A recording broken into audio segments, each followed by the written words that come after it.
diatur. Terima kasih anak-anak sudah menyempatkan waktunya nih untuk hadir di sini. Sebelumnya, Ibu mau tanya dulu nih, gimana kabar kalian? Alhamdulillah baik. Baik, alhamdulillah kalau begitu. Nah, sesuai yang Ibu janjikan, Ibu minta kalian datang ke sini kan ya. Kita ini akan bersama-sama melaksanakan bimbingan kelompok. Sebelum kita mulai bimbingan kita, mari kita sama-sama berdoa terlebih dahulu. Nah, siapa yang ingin memimpin doa untuk mulai kegiatan kita hari ini? Aku boleh, silahkan. Sebelum melakukan kegiatan kelompok ini, alangkah baiknya kita berdoa.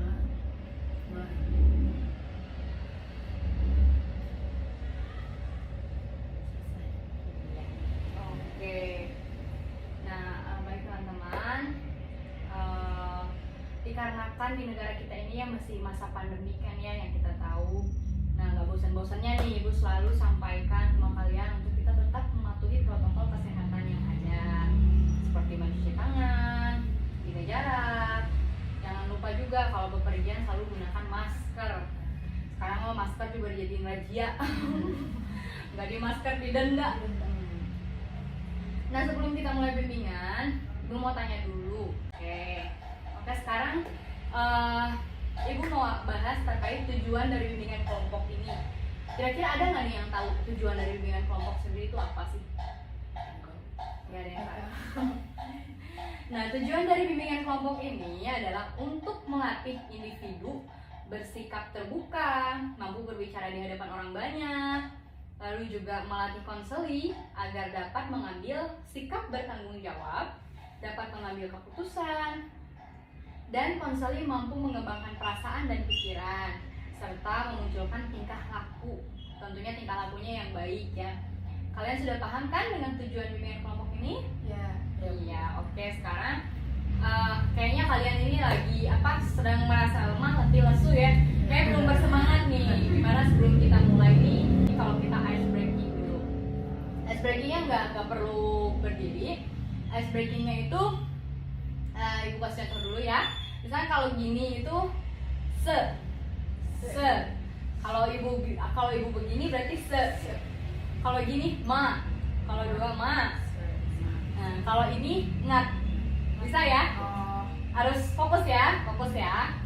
Fokus ini se, ma, ngat. Oke, kita mulai ya. Se. Ngat. Ayo ulang bisa ya. Ingat. Se, ma, ngat. Nah, ayo. Semangat. Ayo semangat. Semangat. Ini kan se, ma, ngat. Fokus. Se. Ma. Se. Ngat. Ayo. Se. Ma. Ngat. Ini ngat. Tiga. Tiga ngat. Ya kan se, ma, ngat. Nah, gitu ayo ulang. Ngat gitu. Iya gitu. Ngat.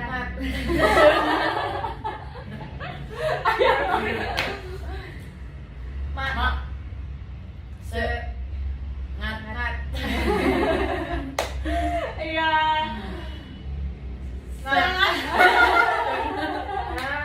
Semangat udah saking semangat nih udah. Nah, udah semangat nih, udah semangat kan? Udah semangat. Nah, kalau udah pada semangat, berhubung kita udah semangat nih ya, bagaimana kalau misalnya kita mulai aja bimbingan kelompok kita hari ini ya? Nah, Ibu akan mengangkat tema don't be shy, jangan malu, ya, jangan malu, dengan teknik permainan gerak atau movement gitu. Don't be shy. Siapa yang tahu ya? Don't be shy itu kayak lagu, tau lagu nggak? Sari Bel. Gimana tuh lagunya?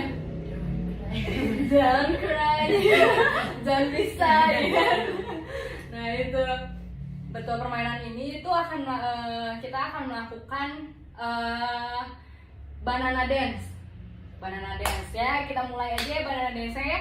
Kita bareng-bareng, kita sama-sama berdiri. Yuk, kita berdiri. Banana dance. Nah, pertama itu kalian tahu kan banana itu apa? Pisang. Nah, pisang itu kita bikin gerakan bentuknya begini, kayak pisang. Gini, kayak pisang. Kayak pisang gini bentuknya. Terus yang pertama itu kalau misalkan pisang itu pertama yang dilakukan apa? Di kupas. Iya, gini. Banana gitu. Oh, gini. Peel banana, peel banana, peel banana, peel banana. Bisa kan? Bisa. Ya, sambil gerak, sambil goyang, sambil goyang, biar semangat. Ya. Peel banana, peel banana, peel banana, peel. Nah, itu yang pertama. Nah, setelah apa? Setelah dikupas diapain? Makan. Dipotong. Oh, Dipotong gini. Cut banana, cut banana, cut banana, cut bisa ya? Coba. Ya. Cut banana, cut banana, cut banana, cut banana. Nah, habis itu di cut apa? Dimakan kan ya? Eat banana, eat banana gitu. Bisa ya? Ya.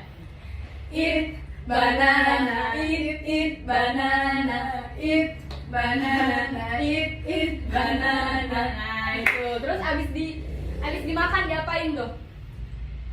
Kalau abis dimakan tuh kan masuk ke perut kan? Berarti shake banana, shake banana. Bisa ya?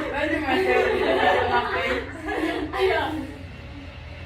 Shake banana, shake banana, shake banana, shake banana. Nah, itu habis dimakan, habis di dalam perut diapain? Kulitnya dibuang kan ya? Boom banana, boom banana gitu. Bisa ya? Ayo. Tuh, hati ya. Boom banana, boom banana, boom banana, boom banana. Kita sekarang ibu tunjuk, kamu gerakin sendiri. Dari awal sampai akhir. Ayo. Gerakin sendiri. Dari awal sampai akhir. Ayo, itu bisa. Peel.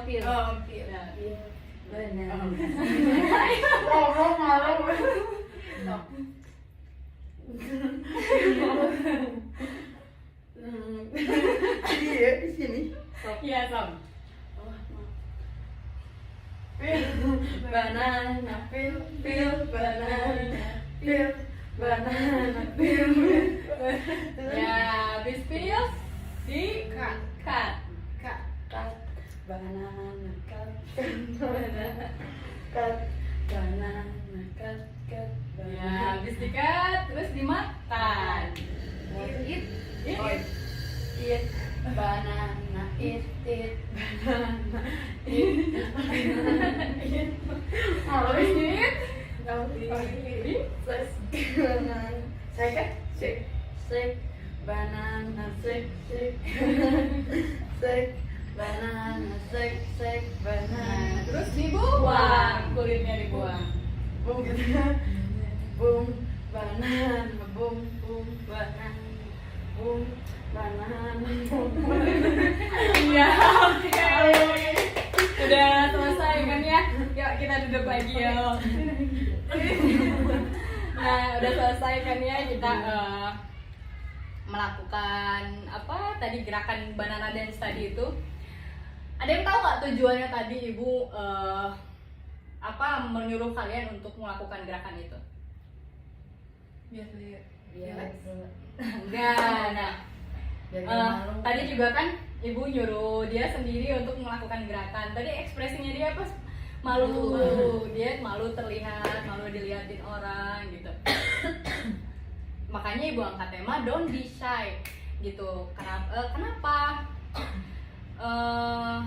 Sekarang ibu mau tanya, misalkan tadi kan kita hanya beberapa orang kan ya di sini yang dia sendiri dilihat hanya kita aja.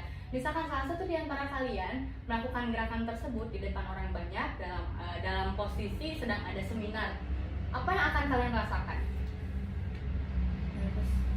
Nervous ya, terus malu, gugup, gerakannya sampai ada yang sampai keringet dingin tuh kan, ngalamin rasa malu gitu, ngalamin rasa takut, ngalamin malu segala macem. Terus juga hal itu kan biasanya terjadi juga bukan hanya dari yang kayak seperti tadi aja.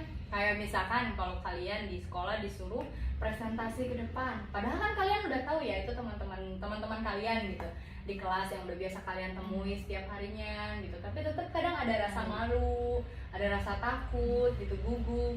Kebayang kalau di depan orang banyak gitu, di depan orang ribuan orang atau bahkan ya ratusan orang, ribuan orang gitu kan, itu pasti muncul. Ya hal itu wajar sih, karena pada umumnya orang-orang banyak merasakan itu, apalagi orang-orang yang baru pertama kali melakukan itu gitu. Gak usah jauh, misalkan baru aja dipanggil nih kita sama guru, misalkan dipanggil, oh Dila, baru gitu udah kayak gitu kan, udah kayak ada rasa takut gitu, aduh gimana gitu. Padahal sebenarnya kita udah ready nih, udah siap, tapi begitu di depan kayak ngapain gitu kan, malu, takut segala macem. Itu terjadi itu kan karena rasa nggak pede, nggak percaya diri kita kan, nggak percaya diri. Terus juga kita udah terlalu memikirkan hal-hal negatif gitu sebelum, jadi kayak kita mikir, aduh gimana kalau misalkan nanti dihujat sama mereka gitu, udah insecure duluan, nanti dihujat, nanti ada yang salah di depan gimana, itu udah pasti kalian pasti ngalamin itu gitu. Nah itulah makanya tadi kita mengadakan bimbingan kelompok ini ya, dengan teknik movement tadi, yaitu tujuannya supaya kalian jangan lagi tuh malu, apa tuh yang namanya malu gitu. Terutama kalau misalkan kalian malu di presentasi di depan, terus malu ketika dipanggil guru ke depan, atau seperti ini kalian udah takut duluan gitu. Terus atau disuruh mempraktekkan atau memperagakan gerakan kayak tadi itu di depan umum gitu. Nah itu jangan malu, karena malunya di sini tuh dalam konteks positif ya. Karena ada beberapa hal itu yang mengharuskan kita memiliki rasa malu, ya kan? Contohnya kayak mohon maaf, telanjang depan umum kan, masa iya ya telanjang depan umum kan, harus malu ya? Iya. Harus malu. Terus juga menghujat, misalnya menghujat orang di komentar Instagram, menghujat yang pedas, itu kan kita harus milikin rasa malu gitu. Nah itu konteksnya hal negatif gitu. Kalau konteks positif ya seperti tadi, jangan malu berbicara depan umum, jangan malu menjadi pembicara, jangan malu untuk mengungkapkan pendapat gitu. Nah kita diizinkan kalau untuk punya rasa malu dalam konteks positif seperti itu. Nah misalnya lagi, tidak boleh malu pada bentuk fisik. Nah jangan insecure, yang sering kita dengar insecure kan ya, insecure, aduh malu, ih dia mah tinggi, ih dia mah putih gitu kan. Itu sering remaja-remaja kayak kalian tuh kan sering mikir mindsetnya kayak gitu kan, dia putih, dia tinggi, rambutnya bagus, segala macem. Itu malu dalam bentuk fisik, insecure gitu. Nah itu juga jangan, nah kan kita harus mencintai keadaan fisik kita segimana apapun gitu. Bukan berarti kita harus berkecil hati ngelihat orang lain lebih dari kita. Jangan, justru sebisa mungkin kalau dia bisa seperti itu, kenapa aku enggak? Atau kalau nggak seperti itu, kita tonjolkan sesuatu yang kita punya gitu, yang nggak dia punya gitu. Oke, bentuk fisik dia oke gitu, tapi dia nggak punya nih sifat seperti aku ini gitu kan. Nah seperti tadi kan dance tadi itu kan ada beberapa mungkin orang dalam keterbatasan ya, nggak bisa melakukan gerakan tersebut.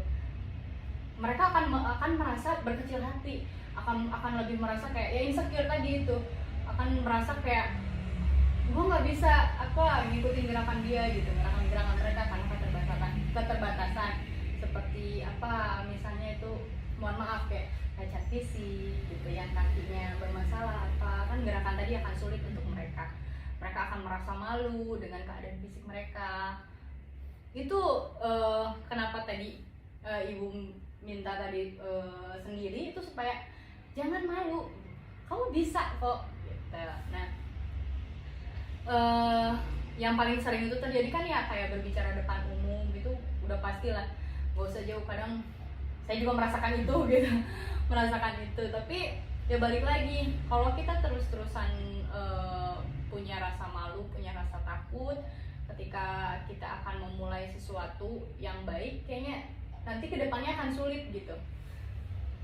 Nah, cara yang paling mudah nih untuk dilakukan ketika kita berpikiran negatif, kalau kita mau maju ke depan gitu, apa pikiran negatif kayak aduh nanti dihujat apa segala macam. Nah, pertama itu jangan berpikir saya nggak bisa gitu nggak bisa membuat kesalahan gitu. Coba untuk menerima semua orang membuat kesalahan itu kan kayak bikin kelalaian depan umum gitu, kayak salah ngomong gitu, atau yang membuat kita malu lah gitu. Terus juga itu nggak masalah, karena sebagian besar orang-orang itu mungkin nggak sadar gitu kesalahan kita, karena kan anggap aja mereka tuh sedang biarin aja kayak mereka lagi ngobrol atau apa, mungkin mereka nggak akan memperhatikan kita gitu. Terus juga hindari berpikir semua orang akan berpikir saya tidak kompeten. Hindari itu. Fokus bahwa faktanya audiens itu ingin kita sukses, Kemudian ingatkan lagi diri bahwa materi yang dipersiapkan itu udah cukup baik dan sudah dikuasai gitu. Yang terakhir, yang paling dibutuhkan adalah percaya diri. Anggap audiens yang di depan kita itu nggak memperdulikan kita gitu. Terus juga fokus pada bahan materi yang sudah kita siapkan. Terus juga, nah kalau ketika kita setelah selesai mengungkapkan materi kita, ada audiens yang bertanya sama kita, itu berarti kita berhasil menjadi pembicara yang baik. Itu contoh kecil ketika kita sudah bisa mengendalikan emosi dan rasa percaya diri kita gitu. Bagaimana? Bisa dipahami nih? Sudah Bu. Sudah ya. Baik. Apakah ada yang mau ditanyakan lagi? Tidak Bu. Tidak ya. Oke, baiklah kalau begitu, berhubung waktu kita sudah mau habis ya. Bagaimana kalau kita akhiri saja kegiatan ini? Oke.